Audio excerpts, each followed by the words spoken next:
This is a short anecdote about a former friend who had some neckbeardish tendencies. This happened in the before time of Reddit many years ago. This former friend had often passed out and regularly slept drunk on his couch. A sweat, food, booze, and dew-stained heap of offal and springs. One morning I'd come over just walking into his place because him and I often would whenever visiting one another. I woke him upon entering and sat down across from him in a slightly less foul-holding chair. We began talking about whatever while lighting up and passing a joint back and forth, and he started digging in his very inner belly button with his finger. Suddenly he exclaimed, "The fuck is that?" He proceeds to pull out of his belly button an amorphous, rubbery red something. Chuckling much like Butthead from that MTV 90s cartoon, he said, "Gummy bear," and pops the damn thing in his mouth. I stared at him for a moment, mid-dew pass. "Really, bro?"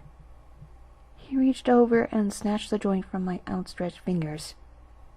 "What? I was eating gummy bears last night." Luckily, the joint had mostly been burned, so I declined it after he took his hit. I will be changing names in the story due to privacy reasons. Cast: me, Cole, short, kinda cute, curvy, I weigh train, and long blonde hair. Neckbeard, store clerk for SC. Short, sideburns, and very overweight. So let's get on with the story.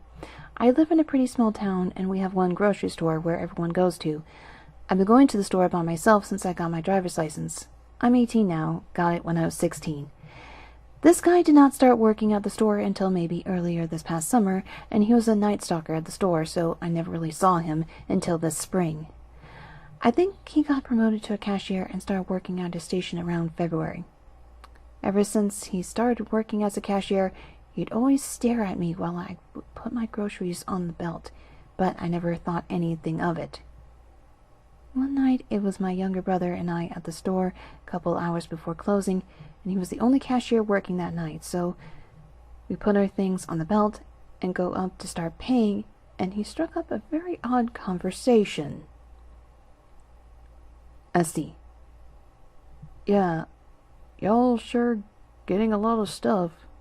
Me: "Yeah, my parents sent us to pick up a few things, but I don't know if they'll fit in my tiny car." SC: "They fit in my new Ford, a truck. It has 2 gas tanks and it's an A7 model, but the engine seems to be leaking something, but it would do the trick." Now, I'm not stupid when it comes to cars and trucks. My ex actually taught me a lot about trucks, and I know my way around it. Me: "Oh, that's pretty cool. I'm not a Ford person. I think Chevy is better." SC: "That's typical." My brother: what?" SC: "Fords are better, and she just said Chevy is." My brother: "So that's her preference, and 2 gas tanks aren't that good for such an old truck, especially that model." He scoffed at my brother and gave us our change, and we left. There are about 2 more stories with this dude, and one where the comment to me was so wee that it made my mom upset. I know it wasn't that bad of a story, but it was the beginning of everything that has started to happen. I was listening to Nice Guy Store YouTube videos while playing video games tonight, and one I heard reminded me of this incident that happened while on my last day of working at Little Caesars. I worked there for 2 months, December 22nd, 2018, through February 23rd, 2019, and started off as a doughboy, making and forming pizza dough for pizzas and crazy bread and breadsticks and stuff. The big promotion for a doughboy was getting to work the make line, where you get to actually make pizzas. I worked with this girl, let's call her E, and she was short, athletic, honestly pretty cute, but I was not really interested or nothing. She was just a cool person to be around whenever we were working, and she was a senior at a high school near mine, while I was a junior. E and I got along pretty good, and still maintain some contact to this day. Anyway, about a month and a half into working there, we get this new doughboy. Let's call him D. D was a heavy-set African-American dude. I think he was like 22. He had some kind of anime tattoo and was always talking in weird accents and stuff. Anyway, it was my last day and a Saturday night, so we were relatively busy but not wild. I began the night at the dough station, but someone had not shown up to work that day, so we were short-staffed at the make line. E approached D, and I asked if one of us can work make line with her. D really quickly answered that he wants to, and I was too quiet to say anything, so I went to the freezer to get some dough to work on. As I'm leaving the big metal walk-in freezer, E approaches me with this creeped-out, scared look and asks, "Will you please work make line with me?" And I could tell something was up and asked, "Yeah, why? What's up?" She tells me that D is super weird, always right up on her, and tells her weird things, including that he wants to openly wondered, and I kid you not, what her pussy smelled like. I go, "What the fuck?" I wanted to ask D what the fuck he was thinking, but E told me not to say anything. I'm not a white knight. In fact, I cannot stand them, but she was my friend, and he had a foot and 200 pounds on her, and she was obviously really creeped out. I told him I'll cover make line, and things were going well. We were knocking out pizzas like crazy, and at one point we could not find something, so we went to the freezer together to look for it. We searched for a little bit and found it and started jokingly cheering and yelling and high-fiving and shit like that. We leave the freezer, and I guess we were loud enough for the rest of the kitchen area to hear us. Some people laughed, but D looked at us both and said, "You guys fucking in there or something?" E tells me not to say anything, and I just say no. As we near the end of our shift, E and I were pretty close to each other on the make line because we were getting the same ingredients for separate pizzas. D is bored and crams his way between her and I and is breathing down her neck. I look at him and go, "Hey bro, can you back it up please? You're all up on us." And he shoots me this mean-ass look and walks away. I left after that day and returned a few weeks later to pick up a pizza I ordered. I find out that D got fired because he said something like the pussy smell comment to our manager, who was a girl, and she was not having it, and already gotten complaints about him.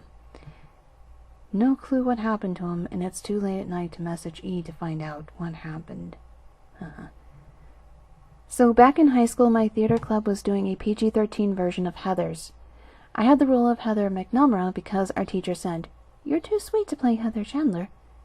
So during rehearsals, our Jason Dean was this very attractive guy who had an amazing voice, and everyone honestly liked him because he was a good guy. His understudy, on the other hand, was a real jerk, constantly grumbling about how he should have been the lead and how he should be the one all the girls have a crush on, etc., etc. He was more average-looking, very skinny, and around 5'6". He constantly wore the coat Jason Dean wears in the movie and claims he looks just like him. He really didn't. He had a shaved head and green eyes. The guy was kind of on the weird side, going on and on about how the government is trying to take control of us, how come girls do not like him, his love of guns, and a bunch of other things. 2 days before the play, the lead Veronica had to have her wisdom teeth taken out at the last minute because one was starting to get infected. So her understudy had to step in, which just happened to be the Neckbeard's biggest crush. She was a sweet, small girl with glasses and reddish blonde hair. He got so mad that he threatened to shoot our leading Jason Dean if he didn't back out. Our theater teacher did not like that at all, so she kicked him out of the show and threatened to suspend him if he even showed up to the play because she took those kinds of threats very seriously. The next day, the club was doing some last-minute publicity for the show by selling baked goods in the lunchroom, and everything was going good when Mr. Neckbeard shows up and tries to talk to our new Veronica out of the play, saying how she's too innocent to be playing such a dirty character and how people like us are only going to corrupt her. She did not like that at all, that she yelled at him to get away from her because she was tired of his attitude. He got so mad he flipped half the table and had to be escorted out because he kept trying to come back. Right before he left, he yelled out, "You're lucky I don't blow this place up!" The teachers did not like that at all. He was expelled soon after. We do not know what happened to him after that, but the show went great. The new Veronica had an amazing singing voice, and our Jason Dean actually came out as gay a few months after the show. I remembered the story because I was getting in touch with some of my old friends from high school when someone randomly said that they saw Mr. Neckbeard outside some gas station they worked at. Ironically, the 7-Eleven. Let's just hope no one else had any run-ins with him.